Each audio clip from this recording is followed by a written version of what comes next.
जय श्री राधे, जय श्री राधे।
वक्त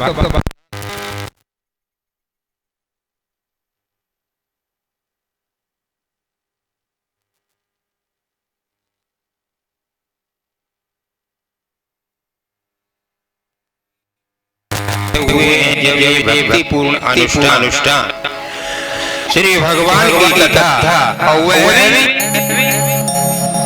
गिरिराज महाराज की समय प्राप्त हो रही है। अब ये आपका निर्णय है। अब आप ये निर्णय स्वतः करेंगे कि हमें ये ऐसा सुंदर समय भगवान की शरण में और भक्ति पूर्ण भागवत का अनुष्ठान श्रीमद् भागवत की कथा श्रवण करने के लिए प्राप्त हो रही है, और उसे भी हम श्रवण मनन निधिध्यासन ये नहीं करेंगे तो ये दुर्भाग्य हमारा होगा कि नहीं। तो अपने ही अंदर इस बात का निर्णय करिए। सच्चिदानंद रूपाय विश्वोत्पत्त्यादिहेतवे तापत्रय विनाशाय श्रीकृष्णाय वयं नमः। सच्चिदानंद स्वरूप जो विश्व की उत्पत्ति के हेतु कारण है, बिना कारण कार्य की उत्पत्ति नहीं होती, तो हेतु कारण है। ऐसे प्रभु को हम सभी मिलकर के हाथ जोड़ते हुए मस्तक नवाते हुए हम प्रणाम करें। जो सत स्वरूप है, चित स्वरूप है, आनंद स्वरूप है, ऐसे प्रभु को हम आज गिरिराज जी की तलहटी में बैठ करके सभी श्रद्धा पूर्वक नमन करेंगे, प्रणाम करेंगे। बोलिए गिरिराज महाराज की जय। उसे काम नहीं चलेगा। देखो गिरिराज जी के पास बैठे हो, गिरिराज जी तक आवाज नहीं पहुंचे। अरे जब हम लड़ाई झगड़ा करते हैं तो इतनी आवाज आ जाती है कहां से, और जब कथा सुनने के लिए बैठे और जयकारा लगाते हैं तो कोई आवाज नहीं निकलती। अरे कम से कम इतना तो सोचो, हमने जो खाया है पिया है भगवान गिरिराज जी का, तो उतना हमको नभाना चाहिए कि नहीं। ये कर्तव्य है अपना पहला।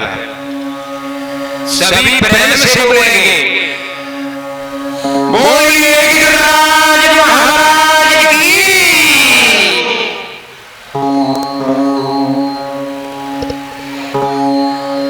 सच्चिदानंद स्वरूप भगवान सत स्वरूप है, चित स्वरूप है, आनंद स्वरूप है। ऐसे भगवान जो विश्व की उत्पत्ति के कारण है, सारा जहान भारत ये देश हमारा है, सारा उन्हीं से उत्पत्ति प्रकट है, उन्हीं ने इसको उत्पन्न किया है। अगर आज हम उनकी शरण में हैं तो उनकी कृपा के पात्र, उनकी कृपा के भाजन हम अवश्य बनेंगे, और बनना कर्तव्य है मानव का। क्यों? यम प्रव्रजन्तमनुपेतकृत्यं द्वैपायनो विरकातरायुहाव पुत्रेति तन्मयता तरो विनेदो तं सर्वभूतेहृदयं मुनिमानस्तोषि। ये माया है, संसार का जाल है। व्यास जी महाराज ने पुराणों का लेखन किया, वाचन किया, और तब भी माया मोह में फंस गए।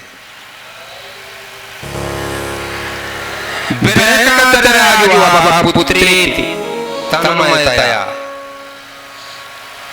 जब सुखदेव का प्रकट हुआ तो प्रकट होते ही उसको बन के चले गए, और पीछे से व्यासी महाराज हा पुत्र पुत्रे तन्मयतया। तो पुत्र की वासना है, वो है माया है, उसी के कारण दौड़े ना। आगे सुखदेव जा रहे थे, स्त्रियां कुछ नगन स्नान कर रही थी।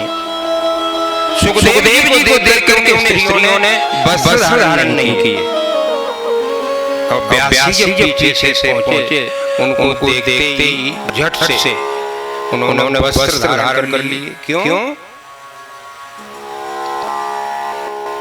कि सुखदेव जी महाराज परमहंस हैं, वीतराग श्रोमणी हैं, स्त्री पुंविदा न तु सुदर्श दृष्टि। सुखदेव जी के मन में स्त्री और पुरुष का कोई भेद है ही नहीं। क्या स्त्री है और क्या पुरुष है। तो व्यासी ने जाकर उनसे प्रश्न किया कि आपने मेरा जवान पुत्र आपके सामने होकर निकला, आपने ऐसा, और मुझे देखते ही वस्त्र धारण किए। तब उन्होंने कहा कि आपके पुत्र के दृष्टि में स्त्री पुरुष का कोई भेदभाव है ही नहीं। तो वहीं पर व्यासी को ज्ञान हो गया। हमें तुम्हें भी कई जगह वैराग्य होता है, परंतु हम फिर उसी माया में फंस जाते हैं, और उसमें भी ये कली काल है। अज्ञानाध्वांत विध्वंसः कोटि सूर्य समप्रभः सूताख्याय कथा सारम मम कर्ण रसायनम। हम अज्ञान के अंधकार में पड़े हुए हैं। अज्ञान के अंधकार में हम जो है उस अंधकार को हटाने के लिए जब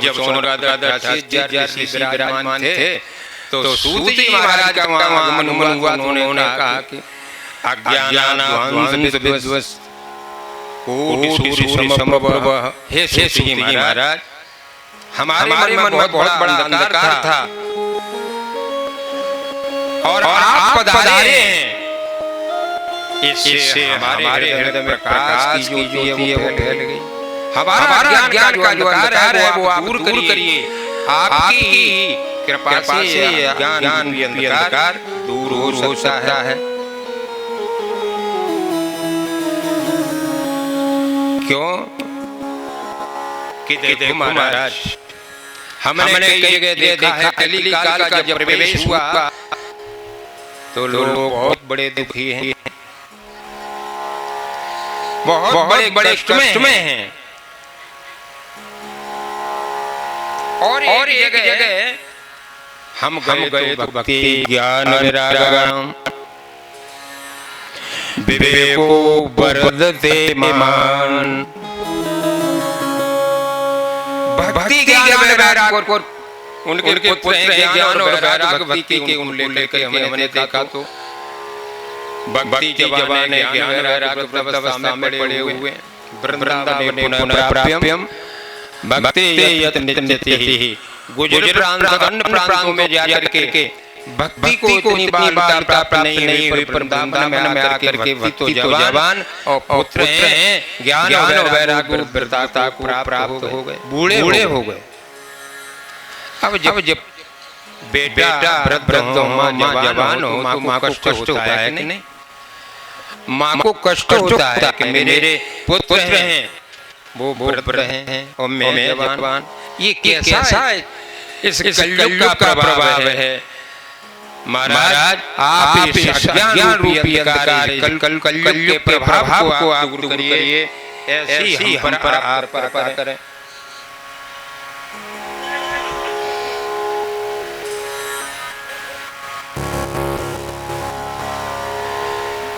घोर कलयुग है महाराज ये।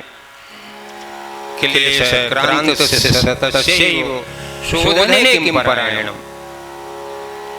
इसलिए कोई ऐसा उपाय बताइए जिससे कष्ट ये परेशानी दूर बना रहा।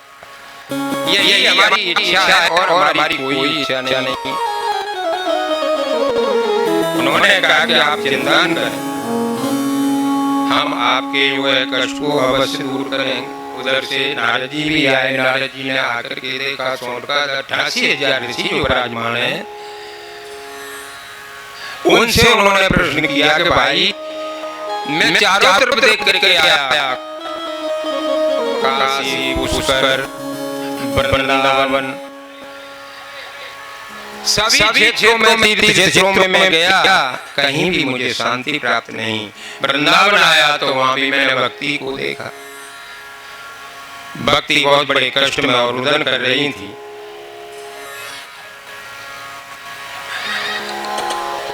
इसलिए आप मेरे ज्ञान को दूर करिए। 88,000 ने कोई उत्तर नहीं दिया। सूत जी महाराज ने कहा कि देखो काल व्याल मुखग्रास त्रास निर्ण्यास हेतवे,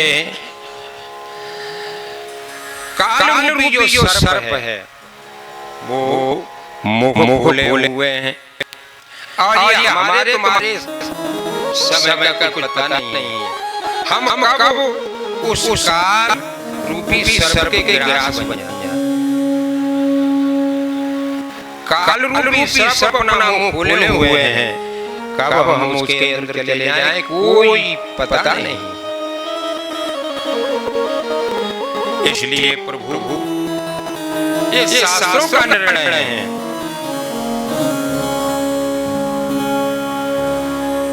सूत जी महाराज का वहाँ आगमन हुआ। उन्होंने कहा कि बोलिए महाराज, आप इतने खिन्न मन से क्यों बैठे हुए हैं, क्या कारण बताइए ना।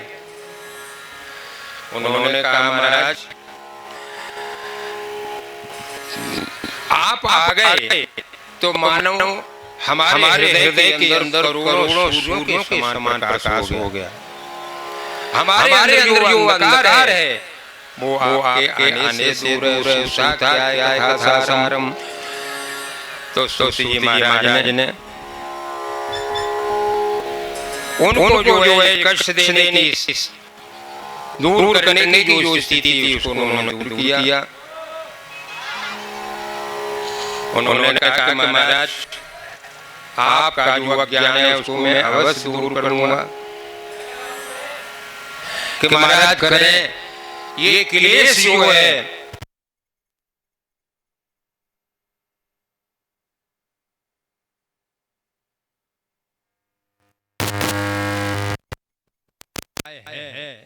कृष्ण प्राप्त करम शाश्वत साधनम तदभावना। हमें ऐसी कोई कथा बताइए जो भगवान कृष्ण से मिलाने वाली हो। इस बात को सुन करके सूत जी महाराज गदगद हो गए। आपने बहुत सुंदर प्रश्न किया है।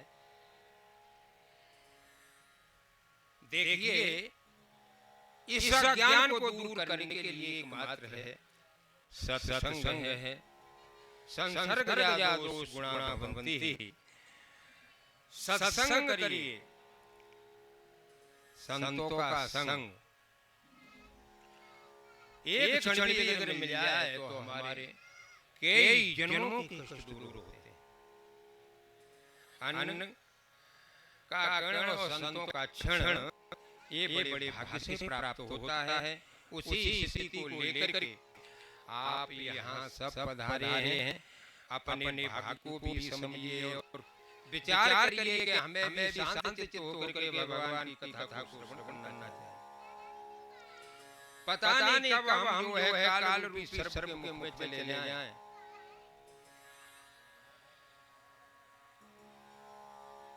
इस जीवन का कोई भरोसा नहीं। और अगर भगवान कृष्ण का वास्तविक मिलन करना है, उनसे हमें मिलना है, तो श्रीमद्भागवतम शास्त्रम कलौकीरेण भासितम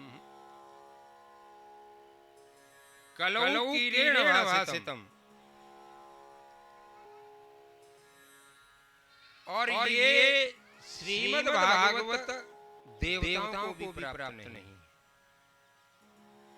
वो हमें आज सुलभ हो रहा है, प्राप्त हो रहा है।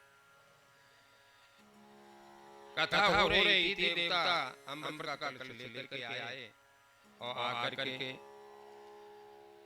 राजा परीक्षित से बोले, महाराज ये अमृत कलश आप ले लीजिए, आप इसको पान करके अमर हो जाएंगे और ये मोक्ष रूपी है, ये अमृत कथा रूपी है, हमको जो है आप दे दीजिए।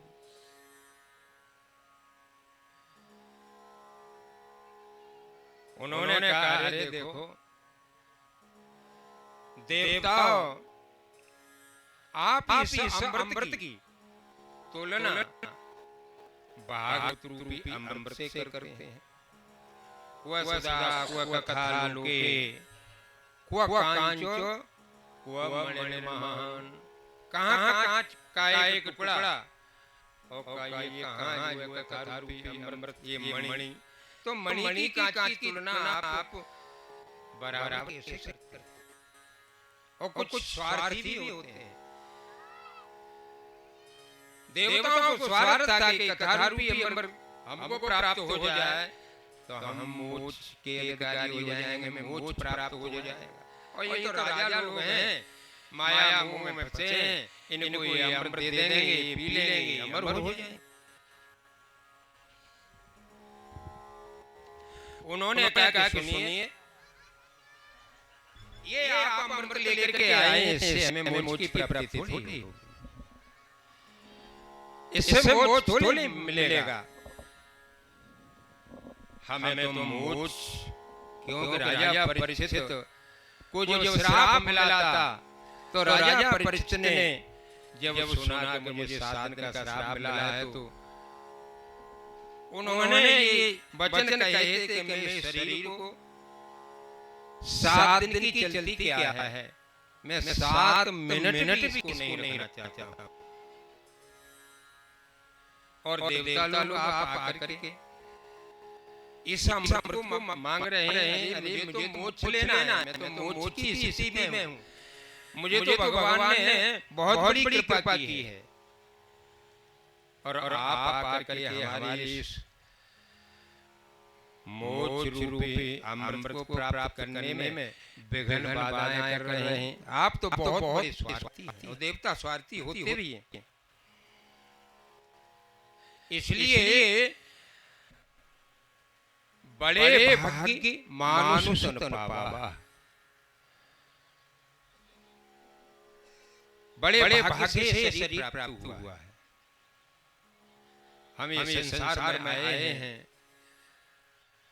माता के गर्भ जन्म लेते हैं, और जन्म लेकर के संसार में हम कुछ सत्संग न कर सके, भगवान की कथा कीर्तन न कर सके, भगवान में हमारा कोई मन नहीं लगा, तो ये हमारा जन्म भी व्यर्थ है। माँ के गर्भ में आना जाना इसी का लगा हुआ है।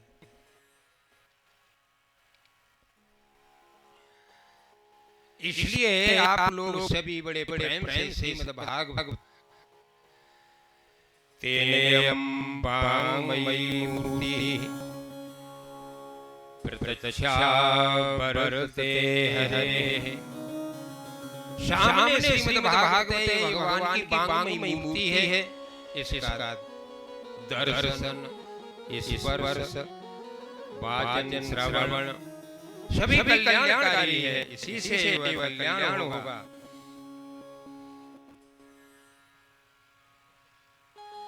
इस श्रीमद् भागवत की कथा का श्रवण करो, मनन करो, ध्यान करें। नारद जी भी वहां आ गए। देखिए नारद कैसा संत है।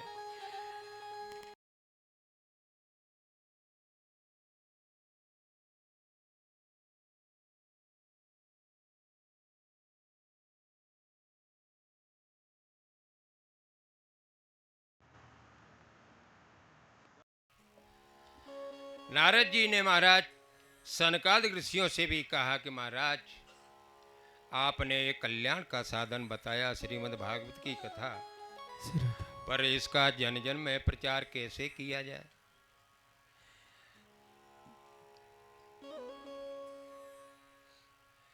कैसे इसका प्रचार किया जाए जन जन में? और मैं देख रहा हूं कि संसार में लोग बहुत बड़े दुखी हैं। कहीं भी किसी भी जीव को शांति नहीं है।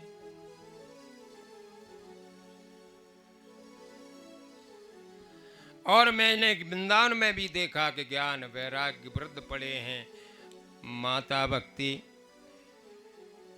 जवान हैं, उनका भी जो है कष्ट निवारण करने के लिए मैं गया, परंतु उनका भी कष्ट मैं दूर नहीं कर सका।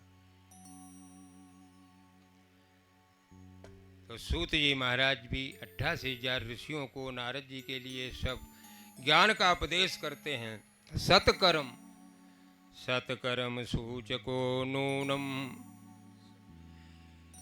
ज्ञान यज्ञ स्मृतो बुधि। सतकर्म करिए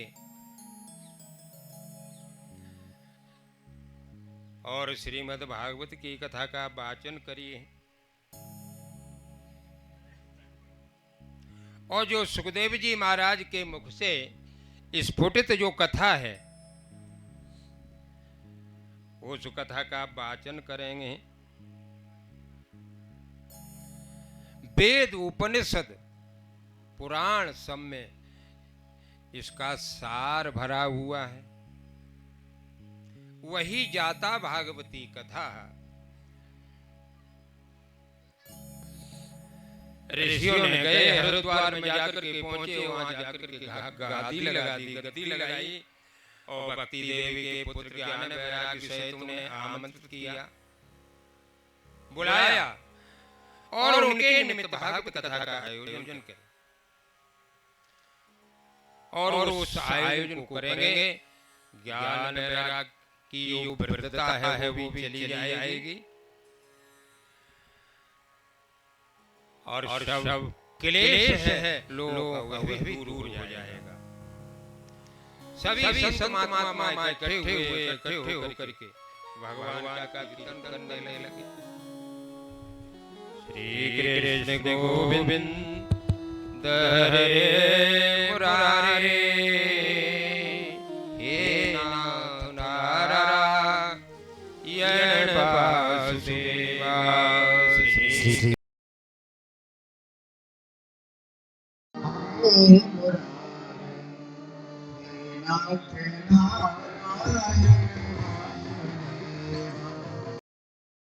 गोविंद हरे मुरारे, हे नाथ नारायण वासुदेवा। हे नाथ नारायण वासुदेवा, हे नाथ नारायण वासुदेवा, हे नाथ नारायण वासुदेवा। सभी गाइए, नाथ नारायण वासुदेवा। श्री कृष्ण गोविंद हरे मुरारे, हे नाथ नारायण वासुदेवा।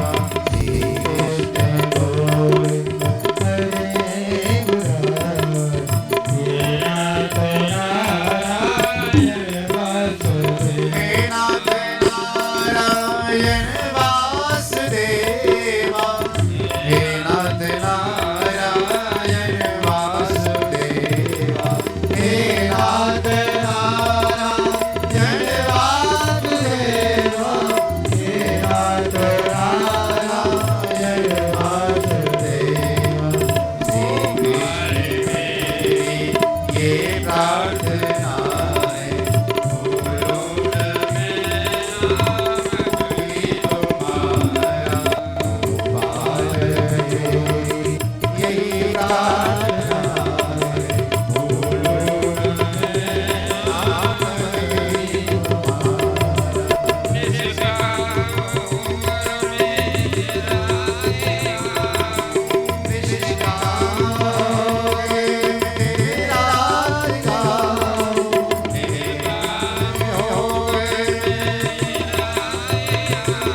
भगवान का कीर्तन करने के लिए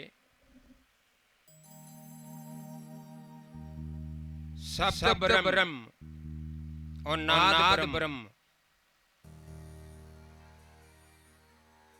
ये दो जब मिलते हैं तो पर ब्रह्म प्रकट होता है। कीर्तन का मायने क्या है? हम भगवान को प्रकट करते हैं या भगवान को ले जाते हैं या भगवान की हम कृपा चाहते हैं, तो नाद ब्रह्म शब्द ब्रह्म इन दोनों को आप प्रकट करेंगे तो इन दोनों के प्रकट से परब्रह्म भी प्रकट हो जाएगा। मुख से बोलने वाला जो कीर्तन है ये शब्द ब्रह्म है। हाथ से तुम ताली बजाते हैं, बात बजते हैं, ये नाद ब्रह्म है। इन दोनों के प्रकट होने से परब्रह्म प्रकट हो जाता है। तो हमें कीर्तन ताली इन दोनों को साथ में बजाना चाहिए, क्योंकि ताली से नाद ब्रह्म से हमारी ताल बनती है। शब्द ब्रह्म से हमारा आंतरिक जो हृदय है वो शुद्ध होता है, और जब हृदय शुद्ध होगा अशुद्धियां आंतरिक हृदय से हटेंगी, पर ब्रह्म स्वतः ही प्रकट हो जाएगा।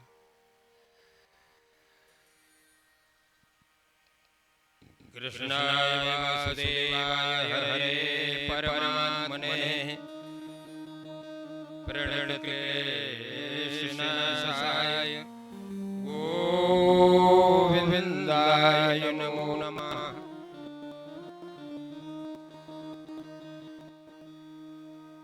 तो नारद जी महाराज ने श्रीमद् भागवती कथा का आयोजन सनकादिक ऋषि सूत जी महाराज इस कथा को श्रवण सबके लिए करा रहे हैं।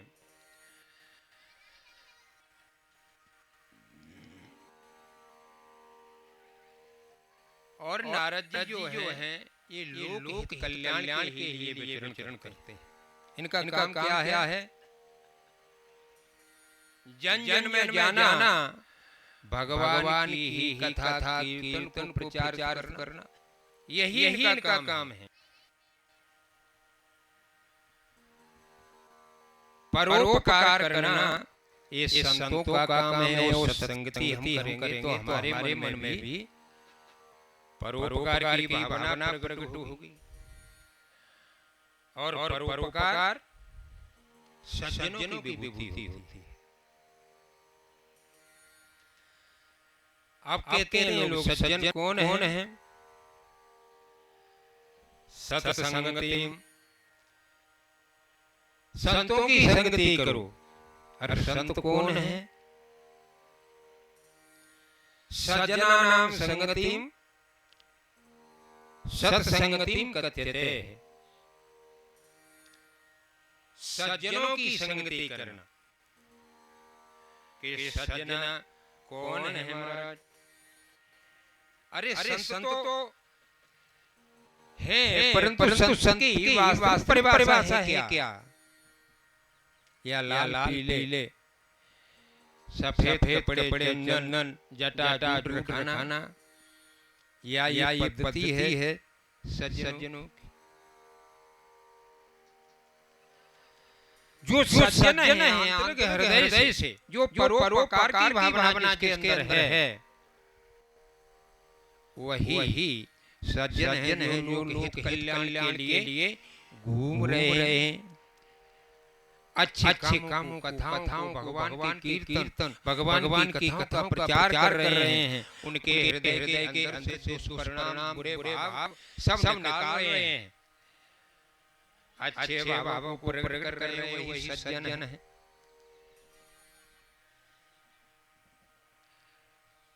कोई वेशभूषा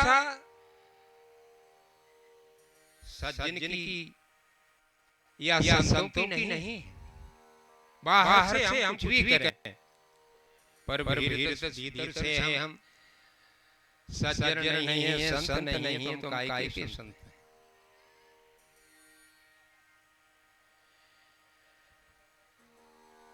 गंगा जी के किनारे सामने प्रार्थना में जाकर आयोजन किया, कथा का आयोजन करते वहाँ भक्ति ज्ञान और वैराग्य सब नृत्य करने लगे, ज्ञान वैराग्य जवान हो गए। तो ज्ञान और वैराग्य भक्ति के दुख को दूर करने वाले नारद जी। शब्दार्थ वेद से ये भी हम कहते हैं कि नारद जी कहते हैं कि जिनकी कोई बात रद्द न हो उनको नारद कहते हैं। पर नहीं, ये भी बात सत्य है। शब्दार्थ वेदार्थ ज्ञान जब करेंगे, परंतु नारद जी तो भगवान के मन है, भगवान का मन है ना, वो ही नारद है। क्योंकि अपना जो मन है वो चंचल है, मना कृष्णा प्रमादी बलवद्रम। मन बहुत बड़ा चंचल है, हमेशा प्रमाद की तरफ दौड़ता है, अच्छे काम की तरफ नहीं जाता। परंतु देखिए भगवान का जो मन है वो नारद है, और वो परोपकार के लिए। परे सरिस धर्म नहीं भाई, पर पीलासम नहीं अदमाई। पर ही सरिस धर्म नहीं, धर्म दूसरे सत्य समाना। परोपकार करना, और परोपकार होगा कैसे? सत्य हमारे अंदर है, धर्म हमारे अंदर तभी आएगा, और सत्य ही नहीं विराजमान है तो धर्म आएगा कैसे? वेद पुराण शास्त्र सभी कथन करते हैं कि धर्म अनुसार सत्य समाना, आगम निगम पुराण पठाना, सत्य ही सबसे परम धर्म है। और ये मन की स्थिति है ना, एक ऐसी है, ये नीचे की तरफ दौड़ता है, ऊपर की तरफ नहीं जाता। और अगर इस मन को हम ऊपर ले जाएं, जैसे पानी है ना, पानी की तरह, पानी को आप कहीं डालेंगे तो नीचे की तरफ जाएगा, ऊपर की तरफ नहीं चढ़ेगा। तो इस मन को भी हमें ऊपर ले जाना है, जल ऊपर ले जाना है। तो जल को हम किससे ले जाएंगे? यंत्र के माध्यम से। यंत्र के माध्यम से हम जल को कितनी भी ऊंचाई तक ले जा सकते हैं, और मंत्र के माध्यम से हम मन को कितनी भी ऊंचाई से ले जा सकते हैं। तो ये भगवान का मन है नारद। आज परोपकार के लिए कितना परिश्रम कर रहे हैं, पर हमारा मन है वो चंचल है, एक जगह नहीं ठहरता। आप कथा में आकर बैठते हैं ना, और कथा में आकर के बैठे मन आपका चारों तरफ में घर भी हो आएगा। ये मन बड़ा चंचल है, कैसे तेरा भजन करूं। ये मन बड़ा चंचल है, कैसे तेरा भजन करूं। जितना इसे समझाऊं,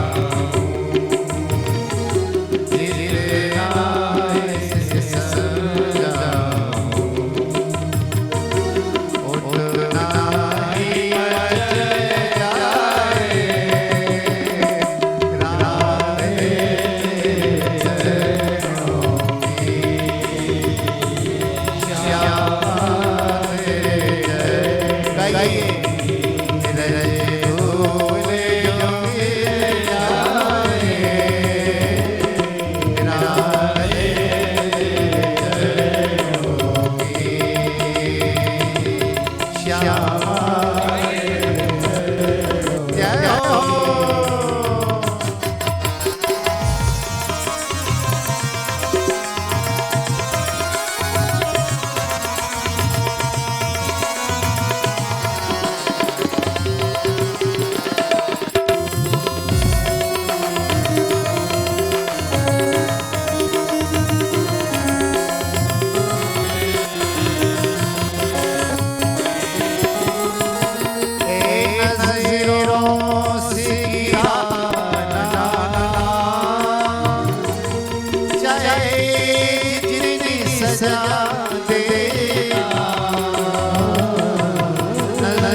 रात बरसती है, एक बूंद जो मिल जाए, एक बूंद जो मिल जाए, कहीं खिल आए राधे चरणों की, श्यामा जय हो।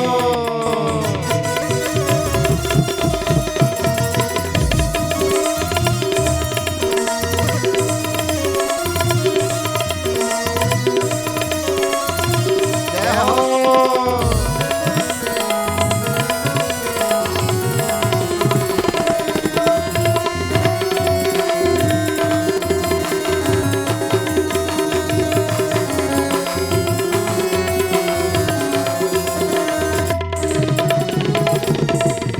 अंतिम में जीवन की बस एक तमन्ना है, राधे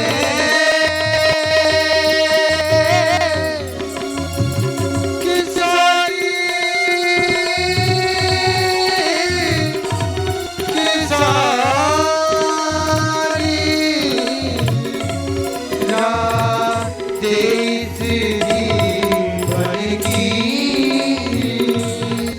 बस एक तमन्ना है, तुम सामने हो मेरे। मस्ती से गाइए। तुम सामने हो मेरे, मेरा ही जाए, तुम सामने हो मेरे, मेरा ही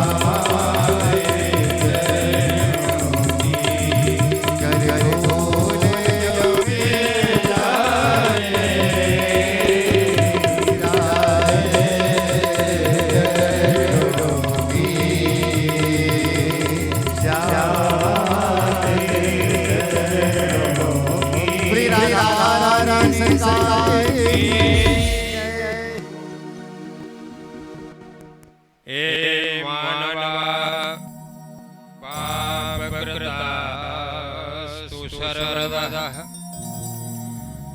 सदा दुराचाररता विमार्गः क्रोधाग्निदग्धा कुटिलास्य कामिनः सप्तायज्ञेन कलौ पुनन्ति ते। महाराज कहीं भी कथा चलती है या कोई भी सत्संग होता है तो दिल में भाव उमड़ते हैं और शंकाएं भी उमड़ती हैं। अब यहाँ शंका पैदा हुई कि महाराज भक्ति ज्ञान और वैराग का उद्धार तो कर दिया, तो दूर कर दिया, पर इस कथा से कैसे कैसे लोगों को पाप से मुक्ति मिल जाती है, कैसे कैसे लोग हैं भूत योनियों ने, प्रेत योनियों ने दिन रात पाप कर्म में नियत हैं। तो ये मान पाप सर्वदा पाप में ही रहता है। क्रोध की अग्नि जल रहा है, कुटिल है, काम में विलीन है। ऐसे लोग भी श्री भागवत की कथा श्रवण करने से मुक्ति को प्राप्त हो जाएंगे। उन्होंने कहा हाँ जरूर हो जाएंगे, उनको भी मुक्ति मिल जाएगी। जिसने अपने जीवन में कभी भी सत्कर्म नहीं किए हैं उनको भी मुक्ति मिल जाएगी। जो हमेशा पाप कर्मों में ही निरत रहा है, अगर वो भी एक बार श्रीमद् भागवत की कथा का श्रवण कर ले उसे मुक्ति अवश्य प्राप्त हो। अगर आपको ऐसी बात की कोई शंका है तो मैं आपको एक इतिहास की बात बताता हूँ। तुंगभद्रा नदी तीरे तुंगभद्रा नदी के किनारे आत्मदेव नाम के ब्राह्मण रहते थे। तुंग माने क्या है? शरीर। तुंग माने शरीर है, भद्रा माने कल्याण करने वाली। ये हमारा तुम्हारा जो शरीर है यही तुंगभद्रा नदी है। ये हमारा तुम्हारा कल्याण करने के लिए ही भगवान ने साधन दिया है। और इसमें आत्मदेव नाम के ब्राह्मण, इनके किनारे पे रहते हैं आत्मा ही आत्मदेव ब्राह्मण है। धुंधकारी अज्ञान है, गोकर्णी ज्ञान है। अब ये आत्मदेव ब्राह्मण है ना, ब्रह्म जानाति स ब्राह्मण। और ब्रह्म का संबंध किससे होता है? मन से नहीं, इंद्रियों से, बुद्धि से, इनसे नहीं होता, आत्मा से होता है। आत्मा सो परमात्मा। आत्मा का संबंध है परमात्मा से, ब्रह्म से। तो ब्रह्म को जो समझती है वही आत्मा, और आत्मा का संबंध ब्रह्म से, परमात्मा से है। ईश्वर जीव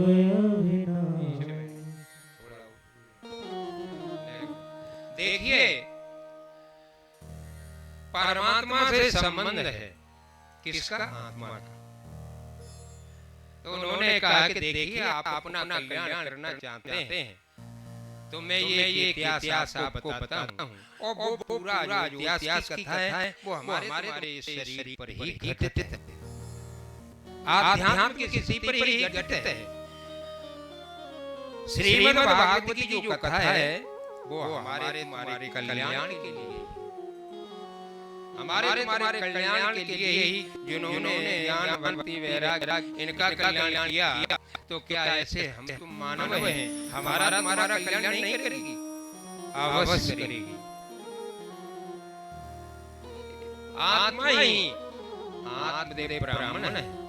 इनको एक समय ग्लानि हुई। इनको ग्लानि क्या हुई? इनकी स्त्री थी बुद्धि जो धुंधली नाम था। इनके कोई पुत्र नहीं था, कोई पुत्र था ही नहीं, हुआ ही नहीं। और संसार में जाओ जिसके पुत्र न हो तो उसको बहुत बड़ी ग्लानि होती है नहीं? क्यों होती है? कि गृहस्थी धर्म में आकर के और पुत्र न हो तो ये बहुत बड़ा पाप का कारण हो जाता है। हमारा बहुत बड़ा पाप होगा इस कारण से हमारे पुत्र नहीं है। हमारे घर में गाय है वो भी बांझ हो गई, तुलसी का वृक्ष लगाया वो भी सूख गया। ये बहुत बड़े पाप है। अब जब ऐसा मन में भास हो जाए तो ग्लानि होगी कि नहीं? ग्लानि होगी। आत्मदेव ब्राह्मण के मन में जब ग्लानि हुई तो जाकर के वन में भगवान से प्रार्थना करने लगे, प्रभु मुझे पुत्र चाहिए, मुझे पुत्र चाहिए। क्योंकि मेरा जीवन तो बिना पुत्र के शुष्क है, कोई जीवन नहीं है। गृहस्थी में अगर पुत्र नहीं है तो वो गृहस्थी किस काम की? आत्मदेव ब्राह्मण को सन्यासी का दर्शन हुआ।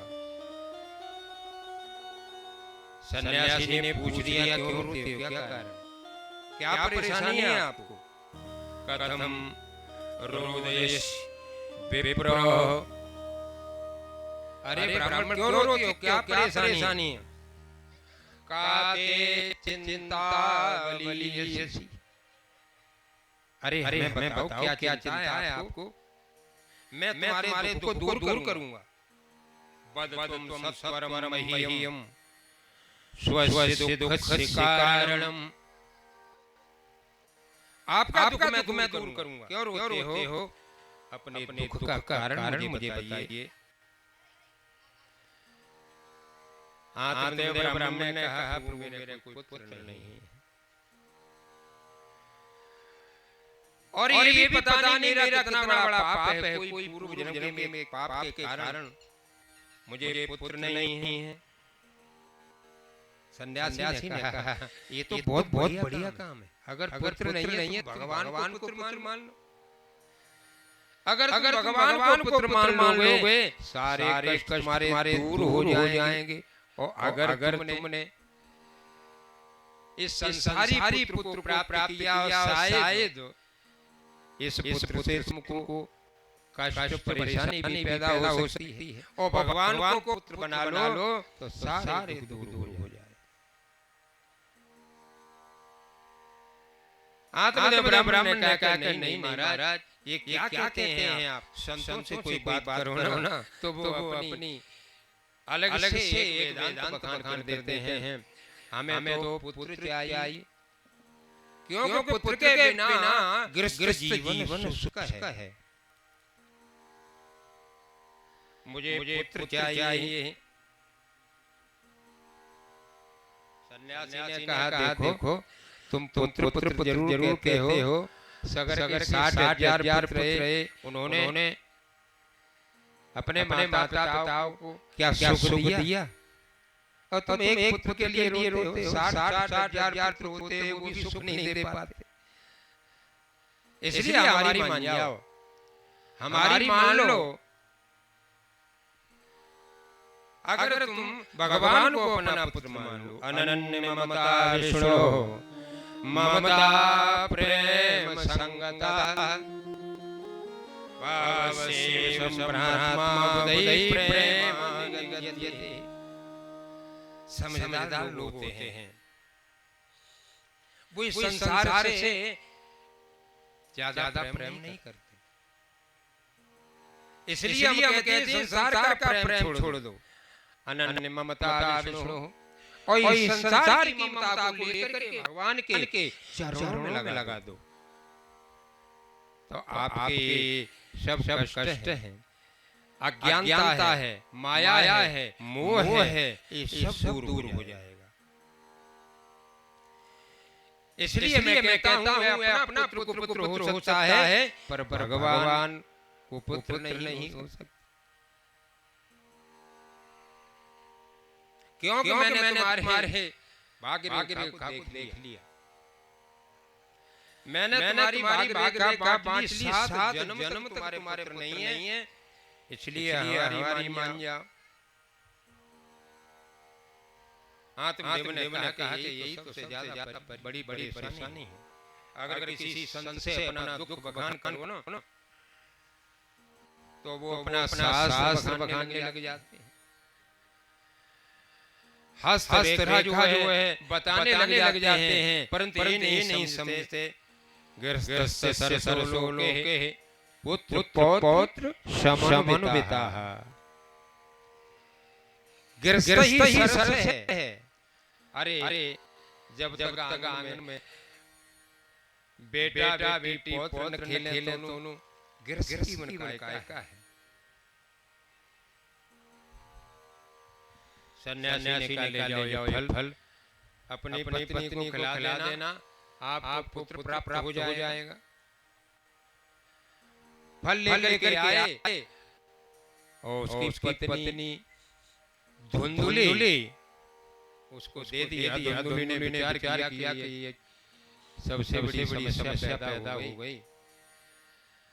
इस फल को खाऊंगी, गर्भ धारण बड़ा कष्ट होगा, शरीर की सारी शक्ति क्षीण हो जाएगी, गर्भ कहीं टेढ़ा तिरछा हो गया, परेशानी मरण मेरा हो जाएगा, क्या करूं? ऐसे ही हमारी जो बुद्धि है ना वो तरक करती है, धुंधली तरक करती है। उस पत्नी ने तरक किया, उसकी बहन आएगी, उसने उसको सहयोग प्रदान कर दिया कि देखो तुम इस फल को खिला दो और मुझ पे जो है वाला 6 महीने बाद होगा, इसको आप जो है और 3 महीने का नाटक कर लो। ऐसा उसने किया, अपनी बहन का पुत्र ले लिया, वो फल को खिला दिया।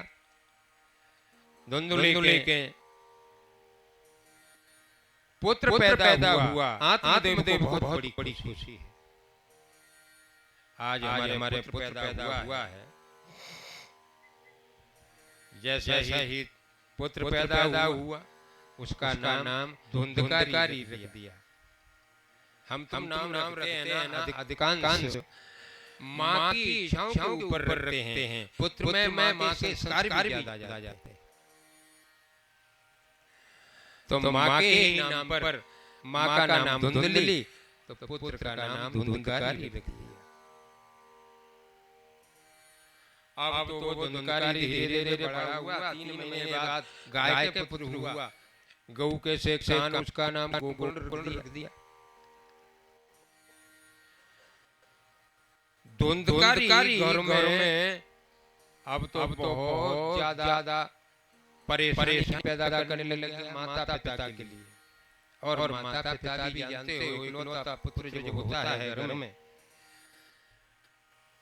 तो लाड़ प्यार में ज्यादा रहता है, लाड़ प्यार की स्थिति में रहता है।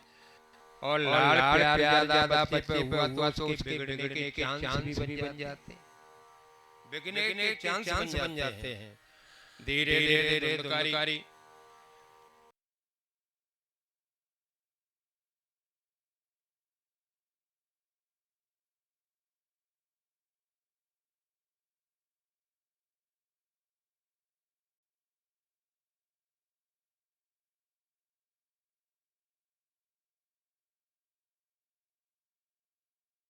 सब बर्बाद करे, 5 बेस्याओं को घर में रखे। गोकर्ण ने देखा घर की स्थिति खराब है, पिता भी परेशान, माँ भी परेशान। पिता ने कहा कि मुझे संत ने जो आशीर्वाद दिया वो मैंने ग्रहण नहीं किया, अब मैं क्या बताऊं, मेरा पुत्र तो महाखल महा दुष्ट है। क्व गच्छामि क्व तिष्ठामि को मे दुःखं विपोहये। अब मैं कहाँ जाऊं, किधर जाऊं, क्या करूं। इस मेरे पुत्र ने तो इस घर को नरक का अड्डा बना दिया। उधर गोकर्ण तीर्थ यात्रा के लिए निकल गए। आत्मदेव ज्यादा परेशान हुए तो गोकर्ण ने उनको शिक्षा दी थी कि देखो पिताजी, मैं तीर्थ यात्रा के लिए जाता हूँ, आप भी भगवान का भजन करिए, इसी में कल्याण है। अज्ञान को दूर करने के लिए भगवान का ही भजन है। अपने हृदय के अंदर से इस अज्ञान को हटाइए। क्यों कि देह से मासरुधिरम अभिमतं त्यजत्वं जाया सुतादिषु सदा ममता विमुच्य पश्यानिशं जगदिदं क्षणभङ्गनिष्ठं वैराग्यरागरसिको भक्तिनिष्ठः।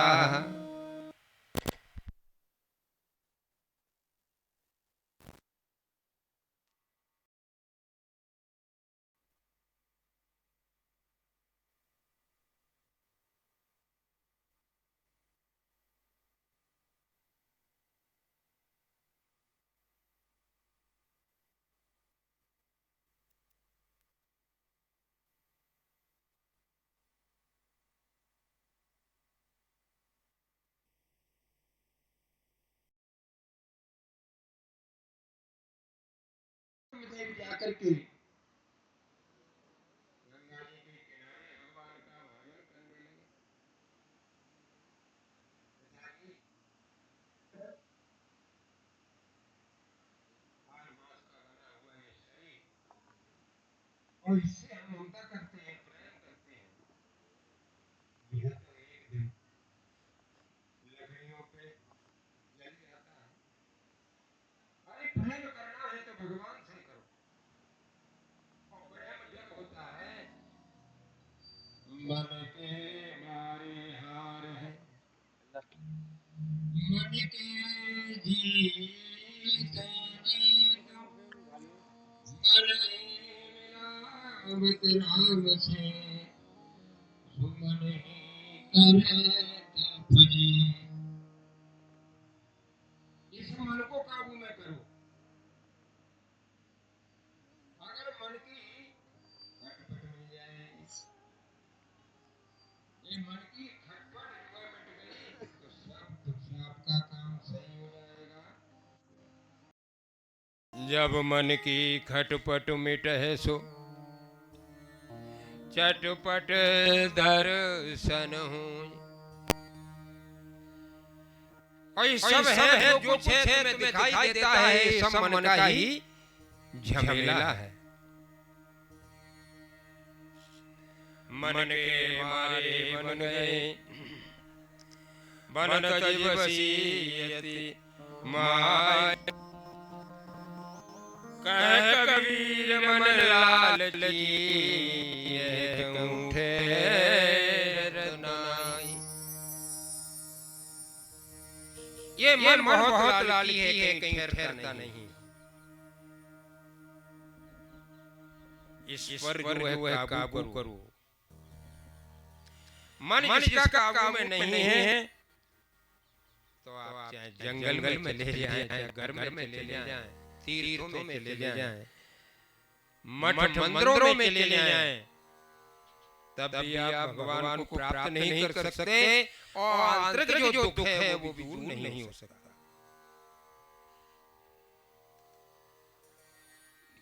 उन्होंने कहा कि महाराज क्या बड़ी लीला है। गोकर्ण जी तीर्थ यात्रा में चले गए, इधर धुंधकारी ने घर को नरक का अड्डा बना दिया, 5-5 वेश्याएं ला करके रखने लगा।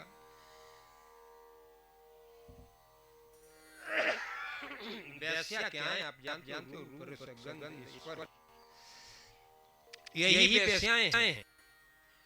और ये मन है ना, रूप की तरफ दौड़ता है। रूप मन कहता है कि हमें अच्छी चित्र देखने के लिए मिले,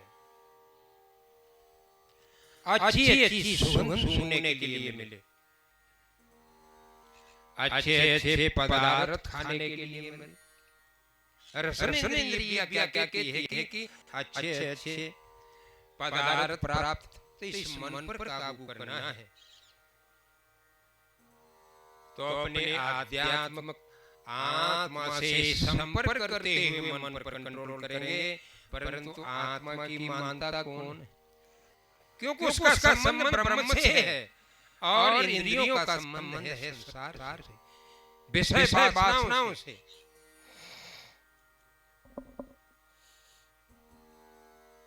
इसलिए मन को एकाग्र करिए। अगर आपका मन एकाग्र है तो सब भगवान की भगवान कथाएं सब आपको प्राप्त हो जाएंगी।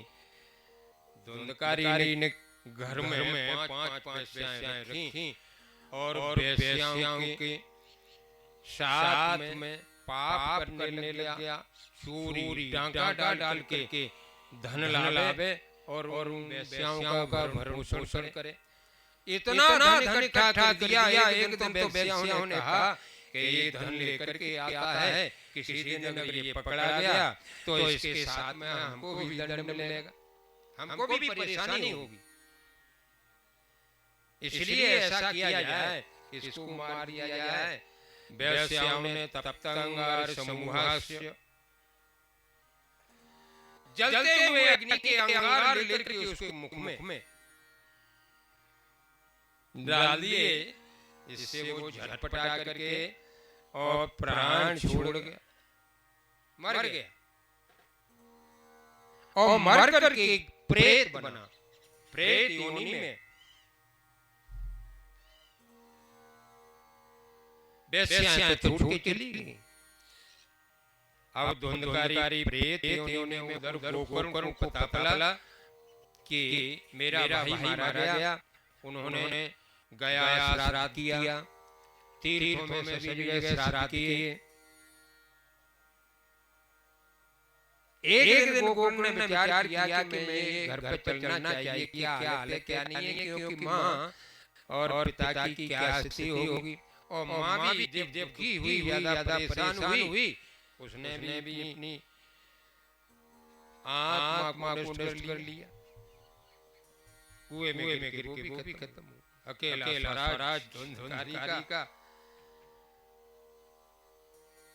अब तो प्रेत योनि में बहुत परेशान। एक दिन गोकर्ण के मन में हुआ कि जननी जन्मभूम विश्व स्वर्गादर्पितगरीयसी। जननी जो है जन्मभूमि स्वर्ग से भी बढ़ करके होती है, स्वर्गादपि गरीयसी। जन्मभूमि की याद आई, गोकर्ण जी अपने जन्मभूमि पर आए। आकर के अपने मकान को देखा, बंद है, कोई नहीं है। सूने मकान में प्रवेश किए। रात्रि को जब लेटे तो धुंधकारी प्रेत रूपधारी कई रूपों में उनको दिखाई देने लगा।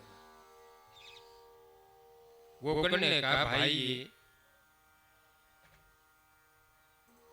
आपकी मुक्ति का साधन मैंने बहुत किया, गया श्राद्ध सतेनापि। भाई तुमने किए जरूर है, आपने तो गया में श्राद्ध किया, तीर्थों में तर्पण किया, परंतु गए श्राद्ध सतेनापि मुक्ति में न भविष्यति। आप गया में जाकर के 100 श्राद्ध कर देते तो भी मेरी मुक्ति नहीं हो सकती है। गोकर्ण ने कहा कि आपकी अगर गया श्राद्ध से भी मुक्ति नहीं होती तो आपके लिए मुझे क्या शोधन करना चाहिए। और जीव जब किसी भी योनि में जाता है, मानव योनि सबसे श्रेष्ठ है, बड़े भाग्य मानुष सन पावा। तो उस जीव को कष्ट ही कष्ट है, क्योंकि धर्म कर नहीं पाता। किसी भी योनि में जीव धर्म नहीं कर पाता। उदर भरण वराका, केवल ये जीव उदर भरने में ही रहता है, अन्य योनियों अपने पूर्व जन्म के पापों को भोगता है। लक 84 योनि में भटकता हुआ, और अगर ये भगवान की कृपा हो जाए, कोई सत्कर्म इससे बन जाए, तो इसको फिर से दोबारा मानव योनि प्राप्त होती है। भगवान बहुत बड़ा चांस देते हैं इस जीव को।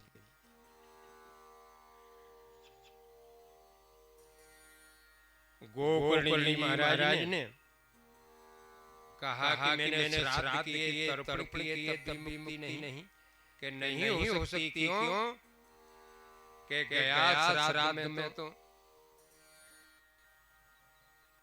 हल्के जो पाप करने वाले, थोड़ा बहुत पाप करने वाले उनकी मुक्ति होती है। मैं तो पहले नंबर का पापी हूँ, मेरी मुक्ति गया श्राद्ध में नहीं हो सकती है। गोकर्ण ने नित्य नियम क्रिया करने वाले जीव के अंदर बहुत बड़ी शक्ति होती है। भक्ति में शक्ति है। गोकर्ण नित्य नियम क्रिया करते थे, सूर्य नारायण को जल देते थे। सूर्य नारायण को रोक करके उन्होंने पूछा, महाराज संत महात्माओं से मैंने बहुत पूछा, किसी ने मुक्ति नहीं बताई। प्रेत योनि में फंसा जीव उसकी मुक्ति कैसे होगी? तो आप कोई मुझे सूर्य नारायण जो कि कभी ठहरते नहीं हैं, उनकी संध्या वंदन में, नित्य क्रिया में, भक्ति में इतनी शक्ति सूर्य नारायण ने खड़े होकर के और उनसे कहा कि श्रीमद् भागवतान मुक्ति सप्ताहवाचनम गुरु। श्रीमद् भागवत की कथा का आप वाचन करिए, इनकी मुक्ति हो जाएगी, मोक्ष मिलेगा। तत्काल व्याकर करके व्यास गति लगाई, कथा का आयोजन रख दिया। सभी संत महात्मा कथा में बैठे हैं। अब प्रेत रूपधारी द्वंद्वकारी है, वो उसका तो शरीर वायु रूप है, ठहरे कैसे, हवा से उड़ता है। उन्होंने वहीं पास में एक ग्रंथि थी, तो बांस था, उस बांस की ग्रंथि में बैठ गया, जिससे मुझे हवा नहीं लगी तो मैं ठहर जाऊंगा और कथा को सुन सकूंगा। गोकर्ण ने कथा का वाचन किया। पहले में पहली ग्रंथि, द्वितीय में दूसरी ग्रंथि, ऐसे सात में सात ग्रंथियां फटी और प्रेत रूपधारी जो धुंधकारी है वो अच्छा भगवान का पार्षद के समान रूप धारण करके सामने खड़ा हो गया। भगवान के यहाँ से पार्षद आए विमान लेकर के धुंधकारी को लेके जाने लगे। सभी वहाँ श्रोता बैठे थे। उन श्रोताओं ने कहा, अरे ये ऐसा सद्भाव क्यों है? यहाँ तो बहुत से श्रोता बैठे हैं और किसी श्रोता के लिए विमान नहीं आया, धुंधकारी के लिए विमान क्यों आया? बहुत से श्रोता हैं कि देखिए, धुंधकारी ने जिस मन से कथा सुनी है उस मन से किसी ने कथा का श्रवण नहीं किया। धुंधकारी ने कथा श्रवण किया है, मनन किया है और मनन करने के बाद इस कथा को अपने हृदय में भी धारण किया है। आप लोगों ने सुना जरूर है पर मनन नहीं किया, ध्यान नहीं किया है। उन्होंने सबने हल्ला गुल्ला कर दिया कि भाई अब की दफे हम भी सुनेंगे और हमारे लिए भी भगवत विमान आएगा। दूसरी दफे आयोजन गोकुल जी ने रखा, सब श्रोताओं ने कथा सुनी और सुनने के बाद आनी तानी विमान आनी, अनेक विमान आए और जिस प्रकार से उन्होंने मन ध्यान और निधिध्यासन से कथा सुनी, उनके लिए भगवान के पार्षद अपने विमानों में बैठ करके अपने धाम में ले। यह श्रीमद् भागवत कथा का महात्म्य है, प्रभाव है, शक्ति है, प्रकाश है। और हम तुमको भी इसी भाव से कथा को सुनना है, क्योंकि श्रोता जो होते हैं ना, श्रोता तीन प्रकार के होते हैं। एक तो श्रोता होते हैं जो मैंने आपको अभी बताया, मनन, ध्यान और निधिध्यासन। तो श्रवण, मनन और ध्यान, निधिध्यासन करने पर यह भगवान कृपा करते हैं तुरंत। और दूसरे श्रोता हैं काटने वाला, देखा सुपारी काटता है, सुपारी काटता श्रोता। और तीसरे होते हैं श्रोता। तो महाराज श्रोता मत बनो, श्रोता मत बनो। पर कई लोग कहते हैं कि भैया श्रोता भी अच्छे हैं। क्यों? कि श्रोता इसलिए अच्छे हैं कि मैं एक कथा कह रहा था जोधपुर के पास, एक मैया आई और मैया आकर कथा सुनती और जैसी कथा चालू होती उसको नींद आ जाती। और जैसे ही भगवान का जयकारा लगा, बोले राज महाराज की, सोई उसकी नींद खुल जाती। महाराज कथा हो गई, मैं मैया कथा हो गई। अरे कथा बहुत बढ़िया है महाराज, बहुत अच्छी बात है। मैंने मैया तुमने क्या सुना? तुमने क्या कथा सुनी? तुमने हाँ ये तो मुझे मालूम नहीं, पर नींद तो मुझे अच्छी आई। अच्छा महाराज घर में दो टैबलेट लेती, नींद कभी नहीं आती, और यहाँ तो आपकी कथा चालू हुई और नींद आई। इसलिए महाराज कथा तो अच्छी है। मैं चलो ये भी अच्छा काम है, मैया कथा में जाया करो, आपको नींद आया आने से सो लिया करो। और ये टैबलेट जो खाती हो ना, ये छूट जाएगी। तो एक फायदा हुआ कि नहीं हुआ?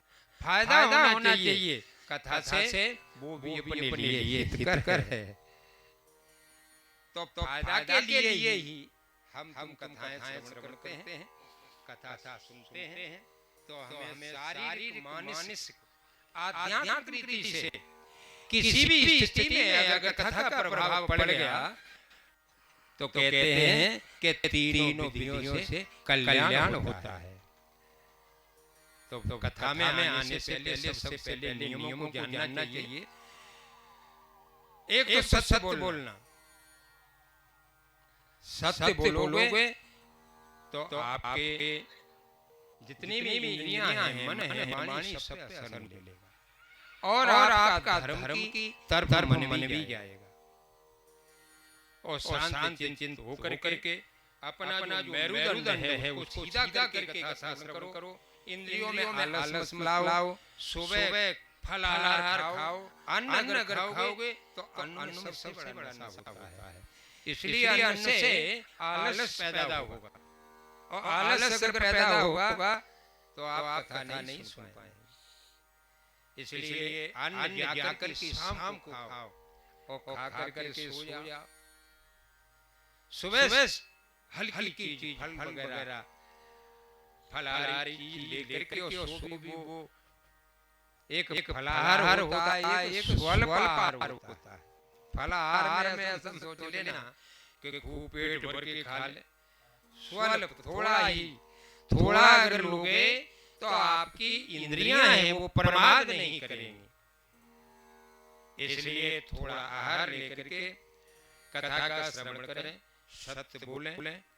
सत्य से ही जितनी भी आगे की आपकी जो रास्ता है धर्म की, वो सब खुल जाती है। आकर के जो भी बने, पत्रम पुष्पम फलम तोयम यो मे भक्त्या प्रियते। फूल है, पत्ता है, भगवान ने कहते हैं कि जोड़ी ले आओ उठा करके, तो जोड़ी के लिए नहीं बोलते हैं, वो तो पत्र पुष्प के लिए बोलते हैं।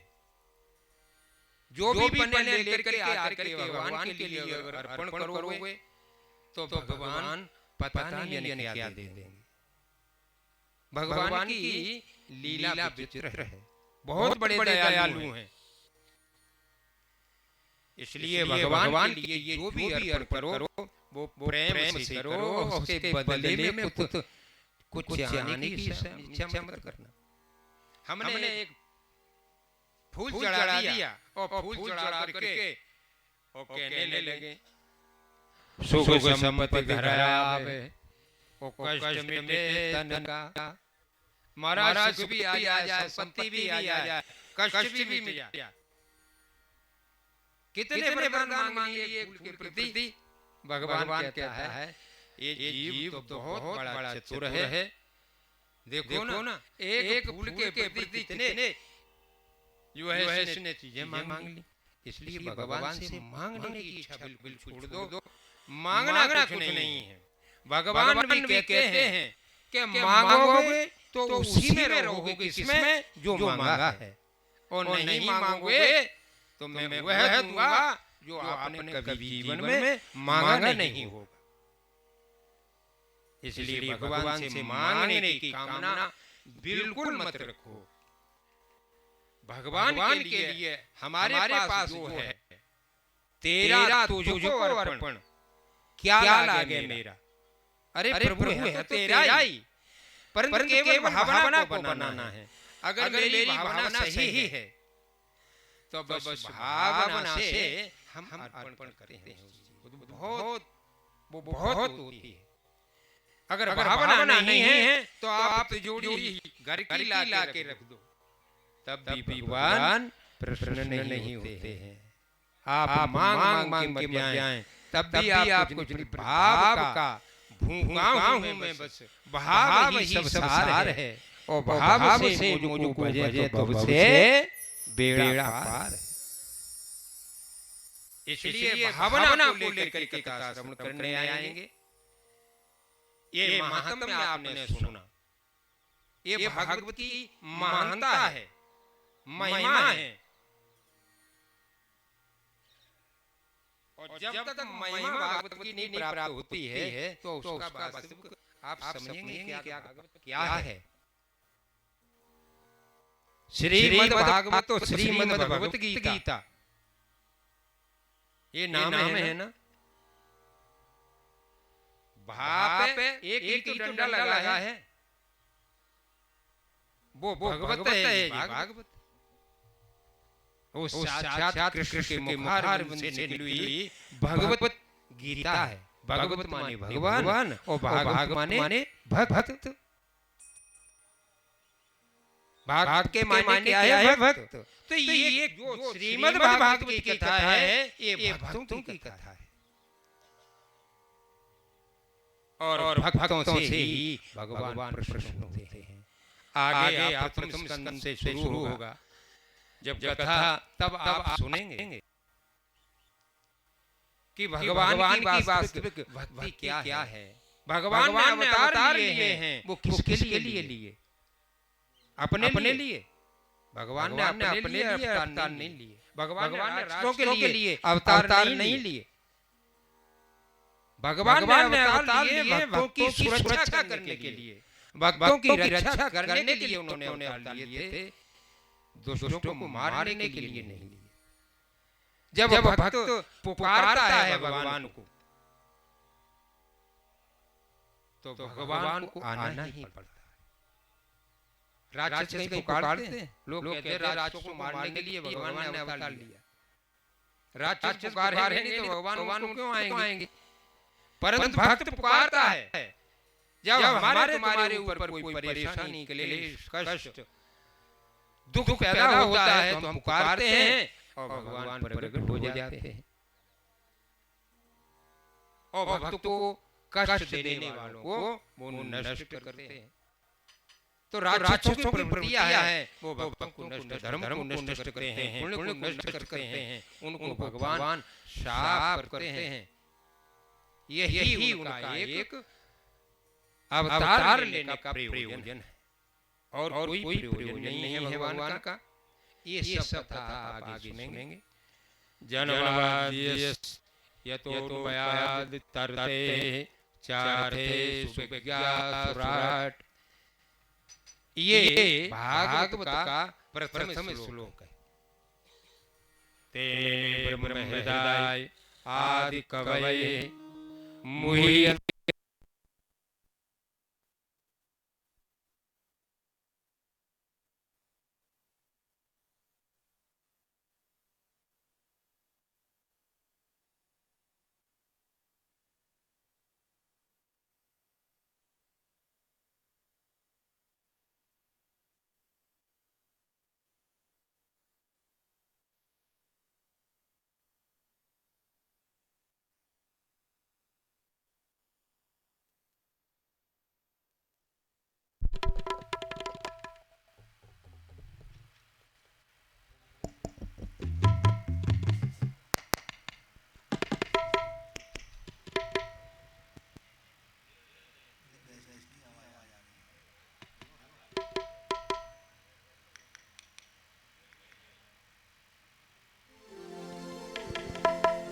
जय जय राधा रमण हरि बोल, ओ जय जय राधा रमण हरि बोल, जय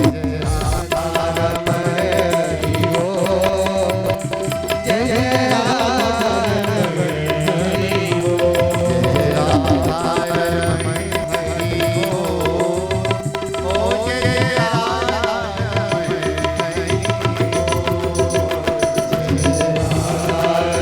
रमण हरि बोल, ओ जय राधा रमण हरि बोल।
तेरा बोले राधा राधा तन तेरा बोले राधा श्री राधा राधा राधा राधा राधा राधा राधा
बोली भक्तवत्सल भगवान की। सभी भक्त अपने अपने स्थान पर खड़े हो जाएं। भागवत भगवान की आरती होने जा रही है। ओम ज्वालामुखी नमः रत्नेश्वर्यै नमः सर्वशान्तिदं स्नानं समर्पयामि। ओम चंद्रमा मनसो जातो सूर्यो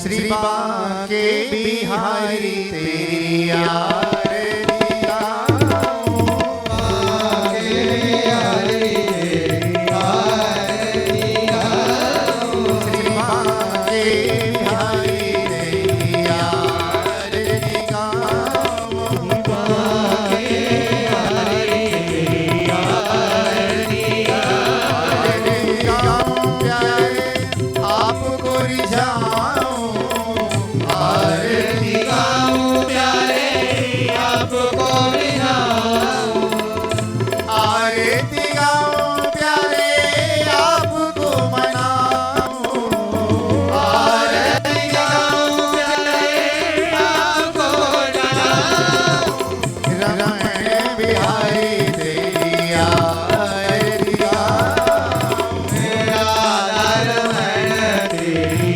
आरती गाऊं, मोरे मुकुट प्यारे शीश पे सोहे, मोरे मुकुट प्यारे शीश पे सोहे, प्यारी मुरैया मेरो मन मोहे, प्यारी मुरैया मेरो मन मोहे, देख युगल छवि पल पल जाऊं, बांके बिहारी तेरी आरती गाऊं, चरणों से निकली है गंगा प्यारी, चरणों से निकली